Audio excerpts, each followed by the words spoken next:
Last year, if you joined us on Oklahoma Gardening, you know we spent an awful lot of time talking about annual flowers and the different colors and some of the new varieties.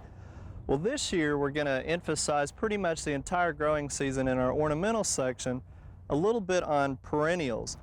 And if you've joined us the past few weeks, you've kind of been introduced to the fact that we spent a lot of time preparing for our planting beds for the perennials. We've got 3 or 4 new beds here in our expansion area, again on the south side of our studio gardens, that we're calling our perennial gardens. And the difference really between perennials and annuals, as a reminder, annuals are not winter hardy. They will die back and you have to plant them year after year. Well, perennials will come back on a regular basis depending on selection, and most of them will either come back from the root system or will reseed themselves. So a lot of people are getting interested in perennials because in the long run they think it's a little bit less work because you only have to plant at one time. And to an extent that's probably true, although there's a little bit of maintenance that you put in. But again, we've spent a lot of time making our soil real rich, organic, putting a lot of organic matter and making sure that it's well drained. Now, as a reminder, we put a lot of emphasis in protecting the root system of our pine trees. We built the beds up about 4 inches with our organic matter and sandy loam soil, but we never did till into the root system of the trees, and we didn't go any more than 4 inches because we didn't want to change the planting depth of the big mature trees, which could have an effect on them. So we spent a lot of time on the soil, and now we're to the point of planting, and my gosh, there are just so many varieties and selections of perennials. You need to keep in mind and do your homework because a lot of them will grow in the back where you'll get a little bit of height, and we've got like some purple cone flowers behind me, and we just set them out and they're about 2 inches tall, but they're going to get pretty tall compared to the other things, so we've got them in the center of our bed for the height, and then we go out with the smaller ones towards the edge of the bed. This particular bed, we've got all kinds of colors, purples and pinks. We even went through different textures with the grasses and the lacy type perennials, and then we even have some of the gray colored foliage. So there is so much versatility in perennials that I think you're going to be overwhelmed when you start to shop around on the selection. Plus, we're kind of limited when we talk about annuals in the types of things that we can put in partial shade or full shade. With perennials, there's a lot of selection when it comes to those particular areas.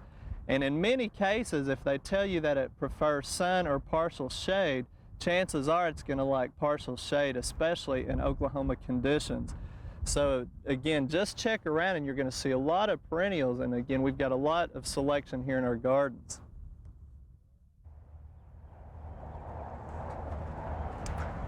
Even with the nice selection of perennials, to plant perennials in beds this size could be quite expensive.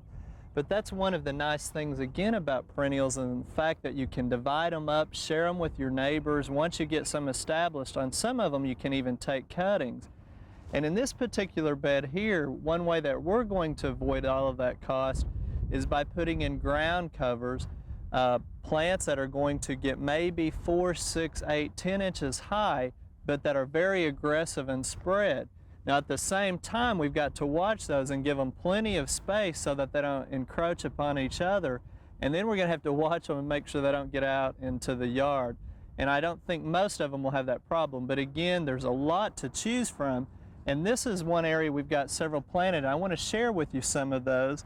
This one here in front of me, if you'll notice again, it's kind of got a variegated color to it on the foliage. It's very fluffy. And notice that we've put it in a little bit more sun. It's on the south side of our tree, but still gets a little bit of shade from the overhanging branches. And this is called bishop's weed. You may even see it called a gout weed. And again, this is one that's going to be very aggressive, so you have to kind of keep it under control and watch it. Also, we've got one we're experimenting with called Beacon Silver Nettle. It's got a nice variegated color with a little purplish pink flower that is a spring blooming flower, where a lot of the ground covers are not going to be known for their flower but more for their foliage color and texture. Another one that we've got planted is called leadwort or plumbago, and this one again is pretty aggressive. We've got it where it takes partial sun, partial shade. As a general rule, it blooms later in the summer with a purplish flower, but we've already got some flowers on ours now because they were grown in a greenhouse setting. Also, we've got one known for its variegated foliage called Houtinia, and the particular variety is chameleon, and again it's got a kind of reminds me of an English ivy foliage with variegation of a pinkish green color, and we've got it partial shade, but it gets a little bit of sunlight to bring out those colors. Another ground cover perennial that probably many of you are very familiar with is sedum. Now sedum is aggressive in some cases, but it does require full sun. So again, we've got it here on the south side. But I think what you'll be surprised about if you start shopping around is how many different cultivars there are of sedum. This particular one has a yellow flower, but a lot of them have pink flowers now, different shades of yellow and pink. Plus a lot of them are getting a little bit higher with a coarser leaf texture too.